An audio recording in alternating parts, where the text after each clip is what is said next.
তো বন্ধুরা দেখতেই পাচ্ছ এই দুই দিকের লাইনেই কিন্তু সরস্বতী প্রতিমা হচ্ছে। তো এখনও কিন্তু কাজ চলছে।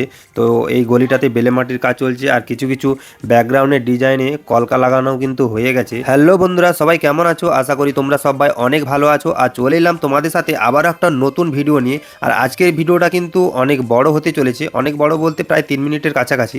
তো ভিডিওটা শেষ পর্যন্ত দেখো, আশা করি অনেক ভালো লাগবে, কারণ আমি একসাথে অনেকগুলো ঠাকুর তোমাদেরকে আজকে দেখাতে চলেছি। আর এই ঠাকুরগুলো কিন্তু আমাদের স্টুডিওতে হচ্ছে।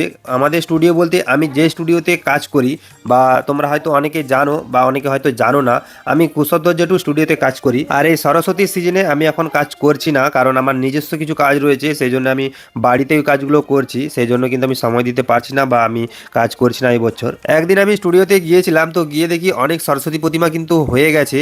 তো কিছু বেলেমাটি হয়েছে, কিছু ব্যাকগ্রাউন্ডে ডিজাইন লাগানোও কিন্তু হয়ে গেছে, মানে কলকা বসানো হয়ে গেছে। তো তোমরা দেখতেই পাচ্ছ।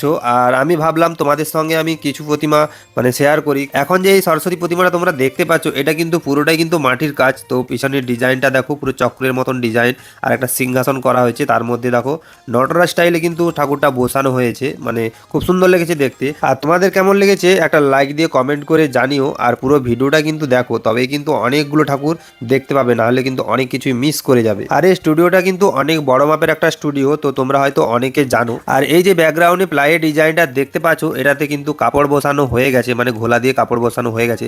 এবারে এতে ডিজাইন বসানো হবে। আর এটা কিন্তু পুরোটাই কিন্তু প্লাইয়ের কাজ।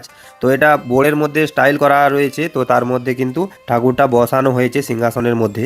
আর এই যে সরস্বতী প্রতিমাটা দেখতে পাচ্ছ, এটাও কিন্তু অনেক বড় ধরনের একটা সরস্বতী প্রতিমা। তো ব্যাকগ্রাউন্ডটা দেখো, অনেক বড় ধরনের সরস্বতী প্রতিমার ব্যাকগ্রাউন্ড। তো দেখো ঝুড়ি দিয়ে ডিজাইন করা রয়েছে।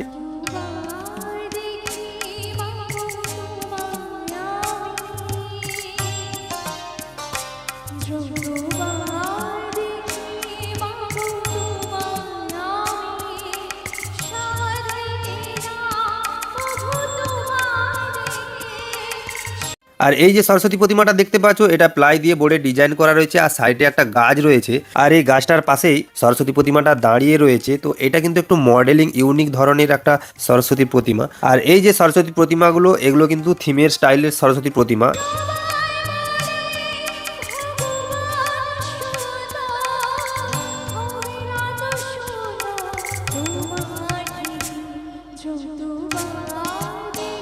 তো বন্ধুরা, আজকের ভিডিওটা এই পর্যন্ত। কেমন লাগলো একটা লাইক দিয়ে কমেন্ট করে জানিও। আর নেক্সট ভিডিও দেখার জন্য সাবস্ক্রাইব করে পাশে থেকো, নেক্সট ভিডিও খুব তাড়াতাড়ি আসছে।